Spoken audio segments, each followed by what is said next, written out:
Dizia que coisa alguma do que possuía era sua própria, mas todas as coisas lhe eram comuns. E os apóstolos davam com grande poder testemunho da ressurreição do Senhor Jesus, e em todos eles havia abundante graça. Não havia, pois, entre eles necessitado algum, porque todos os que possuíam herdades ou casas, vendendo-as, traziam o preço do que fora vendido e o depositavam aos pés dos apóstolos.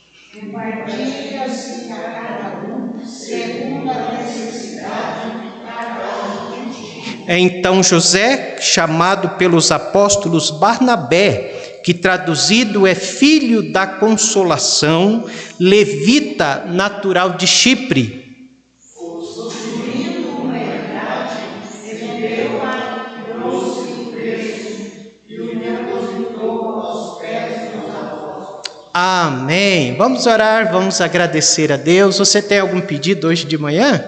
Amém. A gratidão. Amém.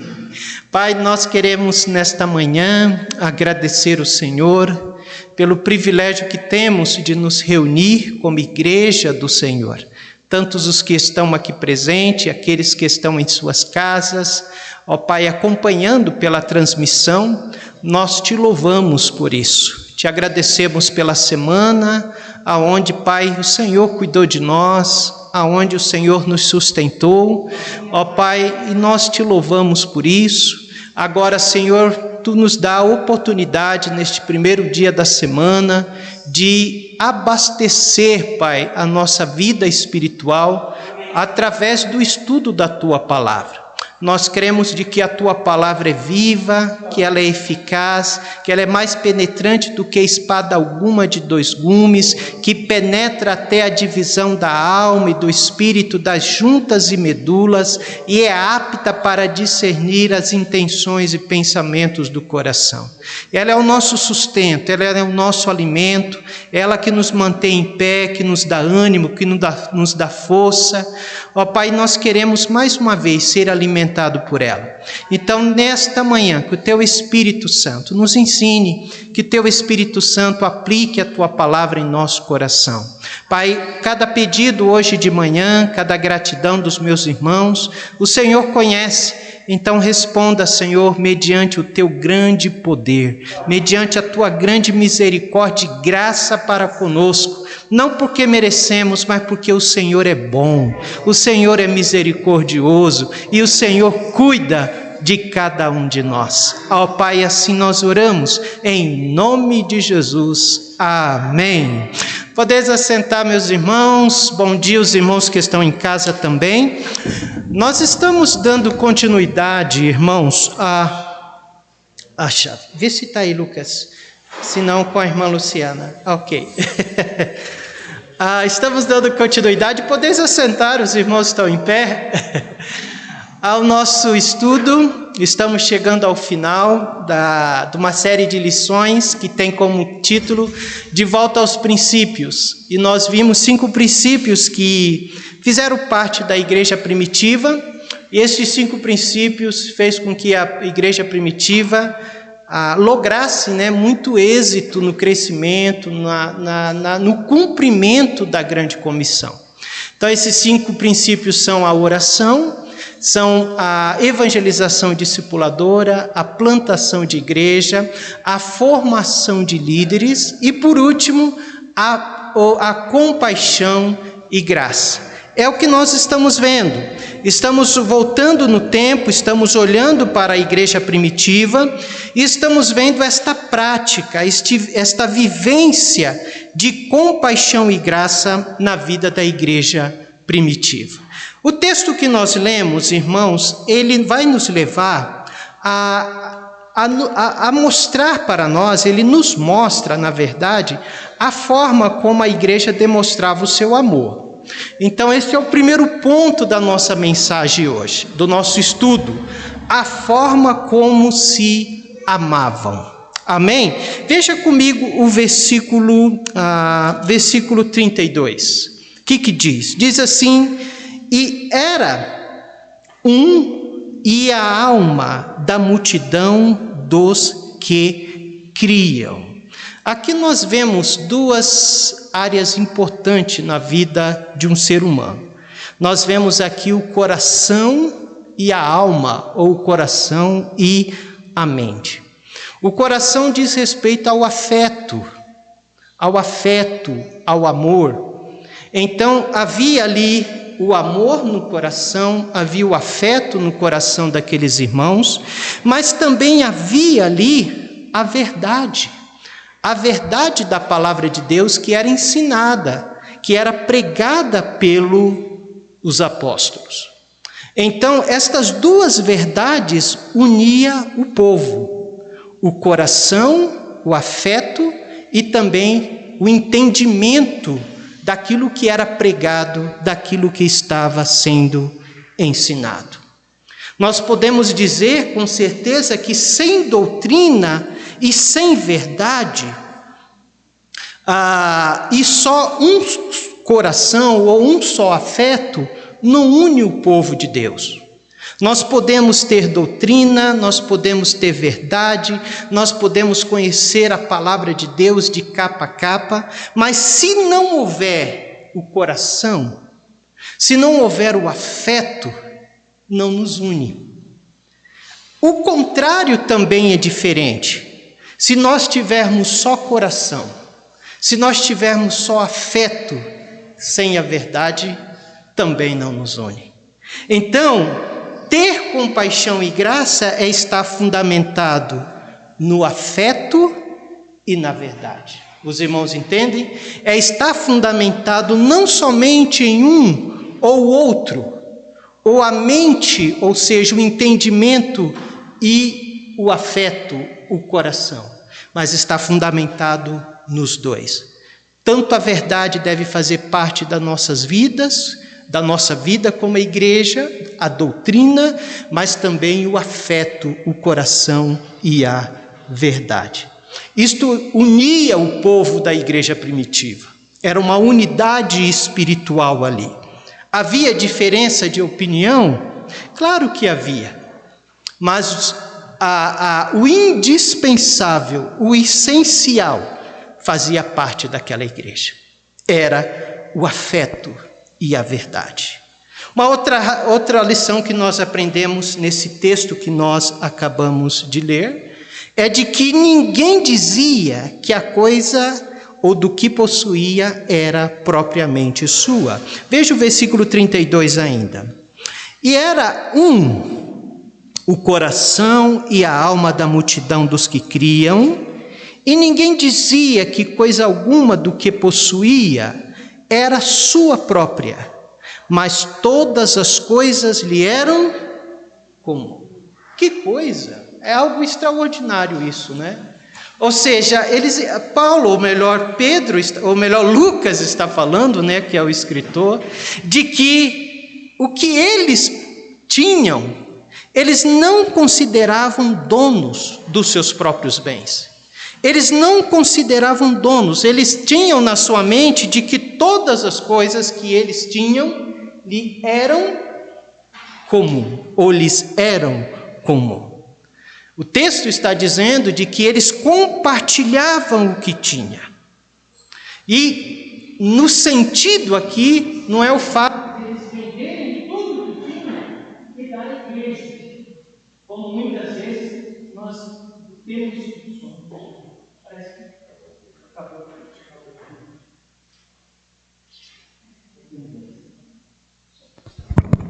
Aí.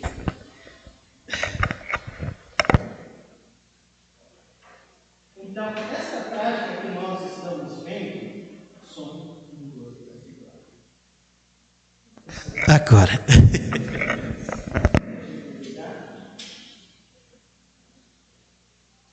Então, o fato deles venderem tudo o que tinha, ou venderem o que tinha, e terem tudo em comum, não era no sentido deles venderem e darem tudo à igreja. Mas o que acontecia na igreja primitiva? Conforme a necessidade que havia dentro da igreja. Quando surgisse ou surgia uma necessidade, eles colocavam a mão no bolso para poder ajudar. Muitos tinham muitas propriedades, abriam mão de uma para poder abençoar aqueles que estavam necessitados dentro da igreja.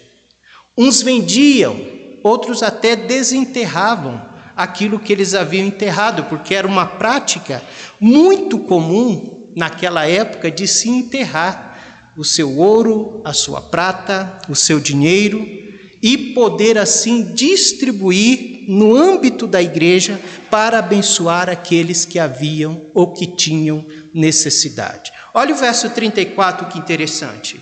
Não havia, pois, entre eles necessitado algum, porque todos os que possuíam herdades ou casas, vendendo-as, trazia o preço do que fora vendido e o depositavam aos pés dos apóstolos. Algo que é bom nós notarmos aqui, de que esta prática não era algo imposto pelos apóstolos, não era algo imposto pela liderança da igreja, mas a ação do Espírito Santo de Deus na vida do cristão. Era a ação no coração daqueles que estavam ali, daqueles crentes que faziam parte daquela igreja, e a ação de generosidade era tão grande que eles chegavam a esta prática de vender o que tinha ou aquilo que eles possuíam para abençoar aqueles que tinham necessidade. Então, muito além, meus irmãos, da quantidade que nós entregamos ou doamos para a obra de Deus, o que Deus verdadeiramente considera é a nossa intenção de fazermos isso. Vocês lembram daquela senhora pobre que Jesus viu entregando as suas 3 moedinhas? Jesus não estava de olho na quantidade que ela estava entregando, ou que nós entregamos ou doamos para o Senhor. Mas Jesus estava de olho naquele momento, no que havia dentro do coração da viúva, ou daquela mulher. Ela estava dando de fato de coração, crendo de que Deus havia de suprir para ela, de que Deus havia de fazer alguma coisa por ela. E a Bíblia diz que ela estava dando tudo o que tinha. Os que estavam indo lá estavam dando daquilo que lhes sobejavam, daquilo que estava sobrando. Ela não, ela estava dando daquilo que ela tinha, ou únicas moedas que ela tinha. Então nós aprendemos aqui que a ação do Espírito Santo de Deus era tão grande na vida desses irmãos, de que eles não se consideravam donos daquilo que tinham.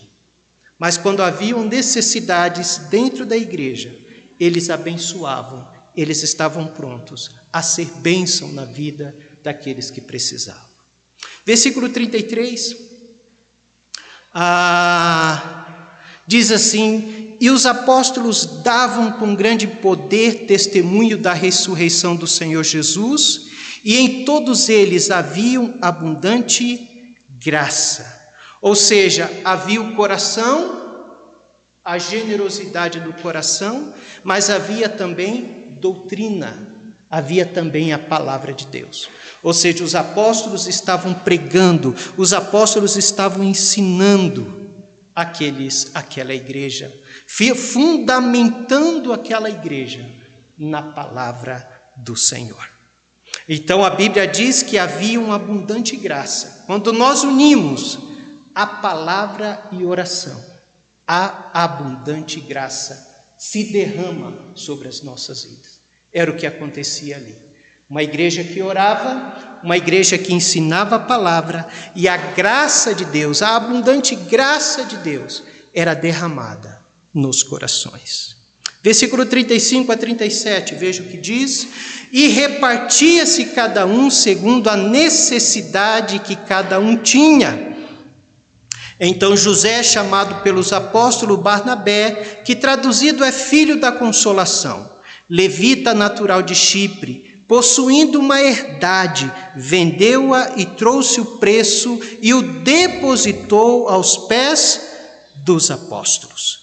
Então era algo que impressionava, algo que individualmente, não só coletivamente, se fazia e se praticava na igreja primitiva. Então esta era a forma como eles se amavam. O que eles tinham, eles não consideravam deles próprios. Eles tinham ali a ação do Espírito Santo de Deus, levando eles a repartirem o que eles possuíam. Amém? A sociedade era atraída pelo amor. Veja o capítulo 5, verso 12 a 13. 12 a 16. O que acontecia? A sociedade onde a igreja se localizava era atraída pelo amor, era atraída pela prática. Jesus Cristo disse, que o mundo reconhecerá que nós somos discípulos dele se nos amarmos uns aos outros. Então, conforme nós nos amamos, conforme exercitamos o amor, as pessoas reconhecem que de fato somos discípulos do Senhor. O que diz aí? Quantos acharam Atos 5? 12 a 16. Veja o que diz o versículo 12. E muitos sinais e prodígios eram feitos entre o povo pelas mãos dos apóstolos. Estavam todos unanimes no alpendre de Salomão. Dos outros, ou seja, dos judeus descrentes, porém, ninguém ousava juntar-se a eles. Mas o povo tinha-os em grande estima, e a multidão dos que criam no Senhor, tanto os homens como mulheres, crescia cada vez mais, de sorte que transportavam os enfermos para as ruas e os punham em leitos e em macas para que, ao menos, a sombra de Pedro, quando este passasse, cobrisse algum deles. E até das cidades circunvizinhas concorria muita gente a Jerusalém, conduzindo enfermos e atormentados de espíritos imundos, os quais eram todos curados. Note, irmãos, o versículo 13, que interessante. Versículo 13 diz: dos outros, porém, ninguém ousava ajuntar-se a eles. Este outros aqui, ele está falando dos judeus descrentes. Esses judeus descrentes, aqueles que não criam, não iam até o apóstolo, não estavam reunidos naquela grande multidão. Mas veja o final do versículo. Mas o povo tinha-o em grande estima. O que os irmãos entendem como ter em grande estima? Me ajudem. O que vem em sua mente quando nós falamos, quando a Bíblia diz que o povo tinha aquela igreja, tinha aqueles irmãos em grande estima? Alguma palavra? Confiavam pelos que eles viam. O que mais? Quando você tem alguém em grande estima, o porquê você faz isso? Por que esse sentimento de estimação por esta pessoa ou por aquilo? Vamos, Vitor. Vai, Luana. Irmão José. Eles viviam mais praticamente do que falavam. A vida falava mais alto do que mesmo que eles pregavam. Então isso levava as pessoas a ter grande estima. E como Jesus diz, o ouvido do seu redor está assim, mas não praticar, porque eles faziam da hora que não tinha vida, não praticar. Eu acho que um dos pontos desse mundo falava, mas era a vida que sempre falava muito mais. Havia uma coerência do pregar e também do viver. Esta palavra estima, também podemos dizer que eles tinham grande consideração pelos apóstolos e pela igreja. Podemos dizer que a prática, a coerência que o irmão José Maria acabou de dizer, impactava a sociedade. E também fazia com que aquela igreja fosse relevante, chamasse a atenção do povo. E o povo queria estar ali. Então, o que estava acontecendo? A igreja tinha um impacto que era irresistível. Não tinha como resistir, não tinha como não chamar a atenção, não tinha como você não querer estar ali, fazendo parte daquele grupo. Isso era visto tanto por meio dos milagres, porque até hoje os milagres chamam a atenção. Tinha muito respeito por aquele povo, né? Exato.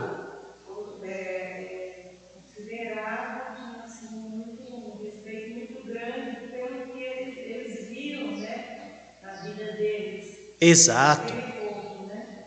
Muito bom. Dona Cida está falando que o povo tinha muito respeito pela igreja, pelos apóstolos, né? E devido à coerência, devido também os milagres e sinais que se faziam ali. Porque até hoje, como eu estava dizendo, algo que chama muita atenção do povo é milagres e sinais, né? Mas também havia algo que a igreja primitiva vivia, o amor cordial. Havia ali também assistência àqueles menos favorecidos. Então tudo isso chamava a multidão, ou fazia com que a multidão tivesse uma estima, uma consideração por aquele povo. É difícil falar isso, mas o que nós vemos hoje em muitas igrejas neopentecostais é o contrário, né? Não é o doar, não é o dar, não é o servir os necessitados, mas pelo contrário, é sugar, é tomar, é reter aquilo que os necessitados, o pouco que os necessitados têm. Então, quando a multidão percebia que a igreja tinha solução não só para a vida espiritual, não só para os seus problemas de possessão demoníaca, porque o texto diz que endemoniados eram levados, não só para o problema da alma, mas também problemas de qualidade de vida, as suas condições financeiras, aquilo que eles não tinham. E nós estamos vivendo hoje um contexto totalmente diferente. Essa região aqui de Jerusalém, no tempo de Jesus, era um tempo de muita pobreza. Nós vamos ver pela frente, mais na frente, hoje as viúvas, né, aqueles que ficam mais de idade, né, seu Torinho? Ele é assistido pelo INSS. As viúvas hoje têm as suas pensões, não é verdade? Mas naquele tempo não tinha assistência nenhuma. E eles viviam em uma cultura patriarcal. O que significa isso? O homem da família só que trabalhava, só o homem. A mulher ficava em casa cuidando dos filhos e da casa. Morrendo o homem, e aí? Era uma cultura também onde as mulheres não tinham muitas oportunidades. Lembra do exemplo de Eliseu? Eliseu chegou na casa de uma viúva e a viúva falou assim: olha, nós só temos uma botija de azeite. E o meu marido morreu e deixou uma dívida.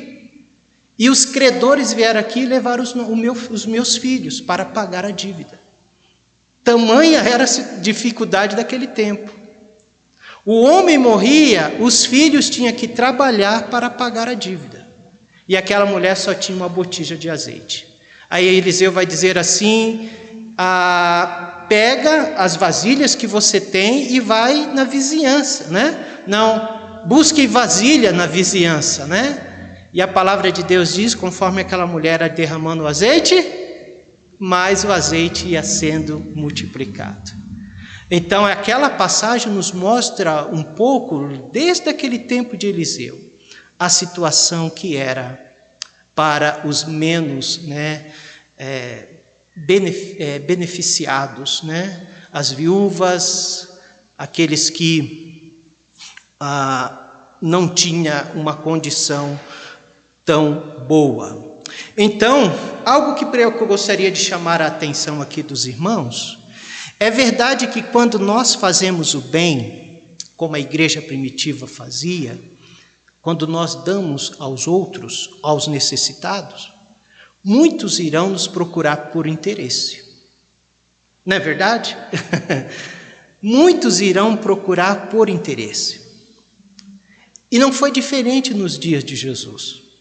E não foi diferente nessa ocasião. Eu creio que muitas pessoas aqui procuravam por interesse. Mas, algo que chama a nossa atenção, que nem por isso Jesus deixou de realizar milagres na vida daquelas pessoas. Nem por isso Jesus deixou de ajudar aquelas pessoas. Ele sabia que dentre aquela multidão havia pessoas que tinham ali, que queriam apenas se aproveitar daquela bondade. Mas mesmo assim, ele continuou realizando os seus milagres.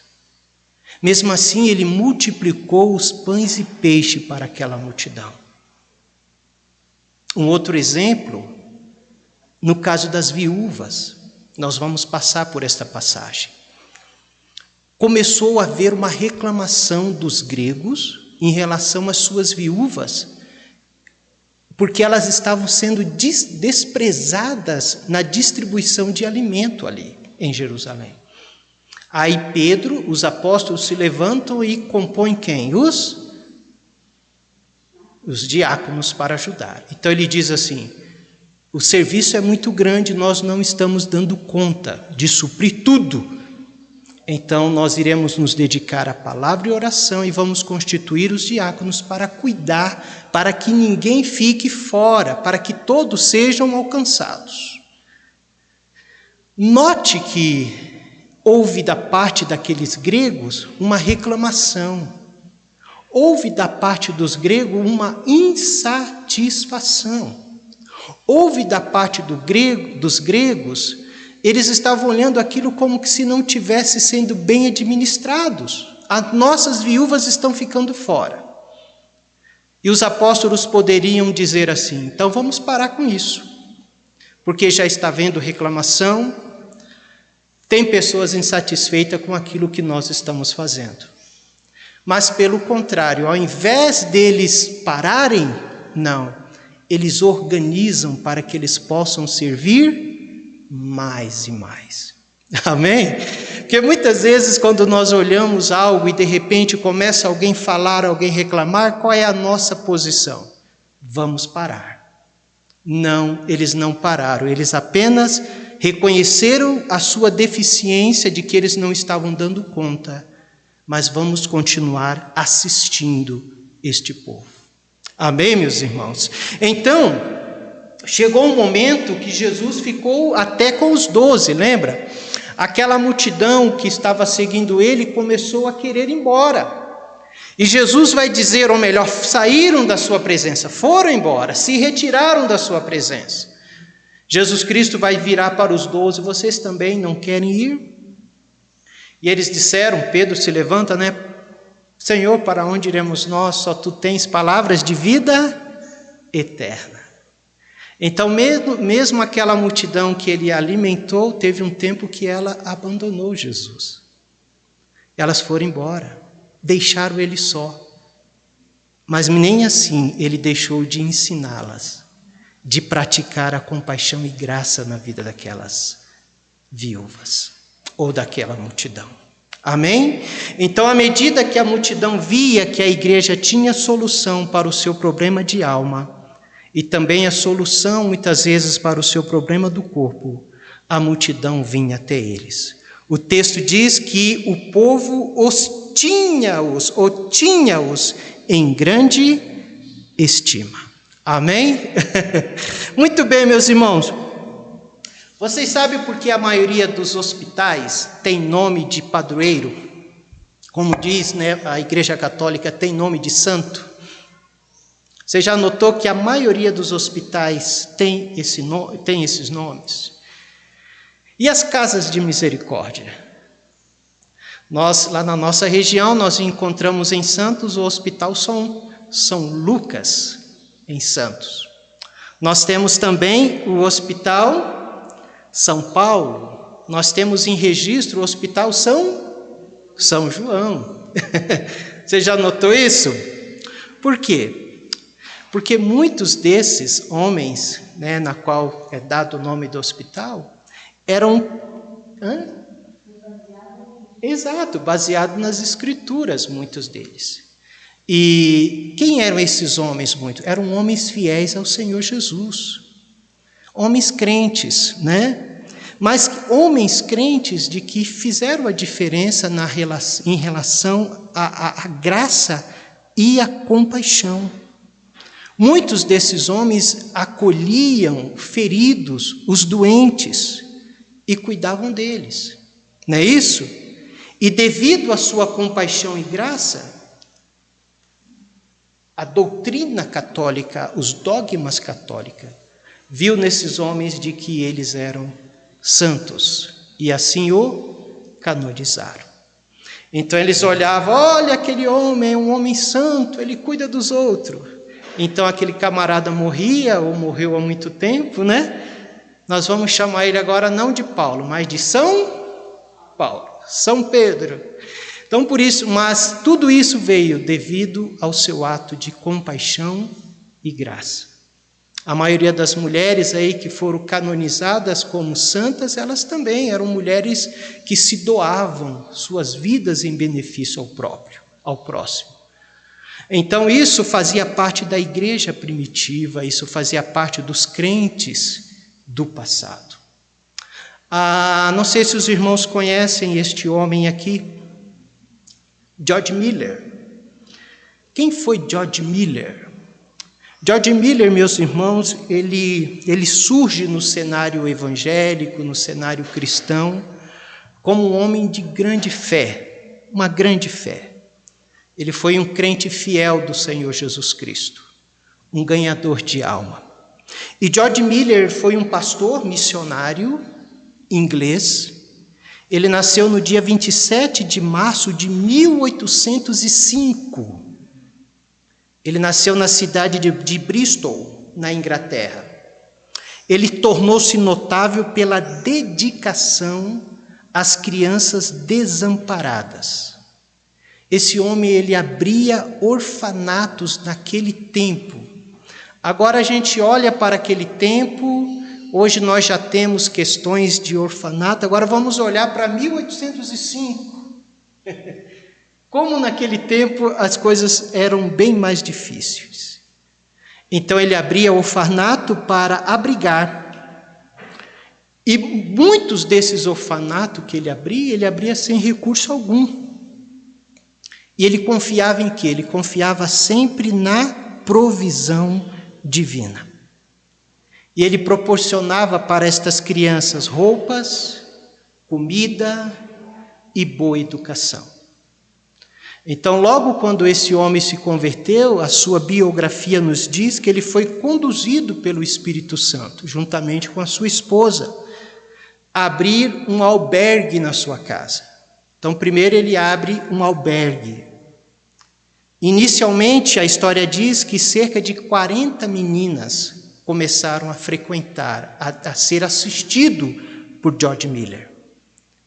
Só que aí o trabalho cresceu. Ele já não tinha mais condições de abrigar estas meninas desamparadas, órfãs, em sua casa. Porém, o trabalho cresceu e 5 lares foram inaugurados. Ao longo da história de George Miller, para os irmãos terem uma ideia, foram assistidos mais de 20.000 crianças através do trabalho deste homem. Muitos anos antes da sua morte, ele dá um testemunho muito lindo daquilo que Deus fez. Ele disse que recebeu mais de 5.000 vezes a resposta de oração feita a Deus no mesmo dia. E alguns exemplos que eu li a respeito disso. Certa vez George Miller levanta e não tinha leite mais para dar para as crianças. O orfanato naquela época já tinha em torno de 200 crianças. E não tinha mais leite, todo mundo estava preocupado, vamos servir apenas para as crianças o pão e o café, e não tem leite. Naquele mesmo dia, ele orou ao Senhor. O Senhor é dono de todas as coisas. E o Senhor sabe que nós precisamos de leite para as nossas crianças. Naquele mesmo dia, o leiteiro saiu de casa, recolheu o leite da sua fazenda, tirou o leite, estava indo entregar o leite em um laticínio. Chegou no meio da estrada, a roda da carroça quebra. E ele não tinha o que fazer com o leite. Até arrumar a roda da carroça, o leite ia azedar. Aí ele lembra, eu já sei, eu vou levar o leite para o orfanato de George Miller. Deus suprindo a necessidade milagrosamente. Chegou um outro dia que não tinha um pão, seu Toninho. Ele levanta de manhã, tinha o leite, tinha o café e não tinha um pão. E ele mais uma vez ora ao Senhor: Senhor, nós não temos pão para dar às crianças. Supra, o Senhor é dono de tudo. E a história diz que um padeiro fez uma fornada, e ele fez a fornada, levantou muito cedo e ele cochilou, dormiu. E quando ele acorda, aquela fornada de pão havia passado. E não daria mais para levar para as padarias, para o comércio. E o que ele decide? Levar aquele pão para o orfanato de George Miller. Então, se você ler a biografia de George Miller, você vai ver muitos momentos onde o Senhor, de uma forma milagrosa, supriu as suas necessidades. Então, esse é apenas um exemplo de compaixão e graça de homens de Deus, homens que eram crentes em Cristo Jesus. Depois desse trabalho com o orfanato, que de fato ele começou a ser um grande pregador, aí ele começou a pregar. Ele deixa o orfanato com os seus filhos, com a sua esposa e começa a pastorear igrejas, a ganhar almas para o Senhor Jesus. Então, meus amados irmãos, nosso objetivo, e como igreja do Senhor Jesus, é demonstrar compaixão e graça. Porque Deus continua derramando a sua compaixão e graça sobre nós. Aquilo que temos, aquilo que somos, não é dos nossos esforços. É devido à compaixão e graça do Senhor sobre nós. Aquilo que a sua igreja tem, os seus dízimos, as suas ofertas, é compaixão e graça na vida de cada membro. E como igreja do Senhor Jesus, nós devemos estar atentos à comunidade onde nós estamos inseridos. Graças a Deus nós vivemos num município onde nós não vemos muita pobreza, muita necessidade. Mas não quer dizer que não haja. Há sim. Mas a compaixão e graça, ela pode ser demonstrada de muitas formas. De muitas formas. Olhando para a compaixão e graça do Senhor Jesus sobre as nossas vidas, ela é diariamente, é ou não é? E nós não merecemos, porque nós pecamos contra o Senhor. Nós somos miseráveis pecadores, somos ou não somos? E quando nós pecamos, por que Deus não manda um infarto fulminante na nossa vida? Por misericórdia. Porque quando eu não peco, porque quando eu não falo algo, quando eu não penso, quando eu não ajo, Deus não manda um infarto fulminante na minha vida? É porque Ele tem misericórdia e compaixão sobre nós. E assim como Jesus agiu, meus irmãos, nós como servo deles devemos agir. Devemos fazer a diferença e ser relevantes, na comunidade onde nós estamos inseridos. Amém? Não vai dar tempo de terminar, irmão José Maria. Temos mais uma aula de compaixão e graça. Eu tenho aqui ainda mais 2 folhas sobre compaixão e graça. Semana que vem nós vamos olhar para a ação coletiva de compaixão e graça na vida da igreja primitiva. Como de uma forma coletiva, como igreja, eles abençoaram aquela comunidade. Mas também a semana que vem, se Cristo não voltar, nós vamos ver ação individual. Quando nós falamos de ação individual, de quem que você lembra na igreja primitiva que agiu assim? Vamos lá. Vai ao contrário. Que tal nós falarmos de Dorcas? Dorcas. A Bíblia diz que Dorcas era costureira.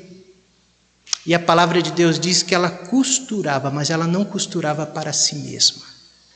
Ela costurava para as viúvas, para os carentes. E é interessante que quando ela morre e chamam Pedro, a impressão que dá ali de que Pedro não sabia daquilo que Dorca fazia. Porque a Bíblia diz que aquelas mulheres que estavam chorando começaram a mostrar para Pedro: olha aqui o que ela faz por nós. E Pedro então, nós sabemos que Pedro então faz um milagre através do Espírito Santo de Deus e traz vida novamente a Dorca. Então a igreja primitiva, o exercício da compaixão e graça era vista também coletivamente, individualmente. E eu sei que dentro dessa igreja há irmãos que agem em compaixão e graça individualmente. E a igreja não sabe, isso chega ao meu coração, chega ao meu conhecimento porque eu sou pastor. E chegam, e de repente, poxa, não foi nada anunciado, ninguém soube de nada, mas aquele irmão individualmente, sem ninguém saber, não foi que Jesus disse? Não saiba a sua mão esquerda o que faz a sua direita. E muitas pessoas fazem isso dentro desta igreja. Estão abençoando outros. Nós vamos ver a semana que vem também de que havia dons espirituais. A igreja estava usando os dons espirituais, foi usado para socorrer os necessitados. Então que Deus nos abençoe neste princípio tão lindo na igreja primitiva e que Ele venha compungir, o nosso coração individualmente, o coração da sua igreja, para as necessidades que estão ao nosso redor. Você pode ficar em pé comigo? Você pode orar comigo?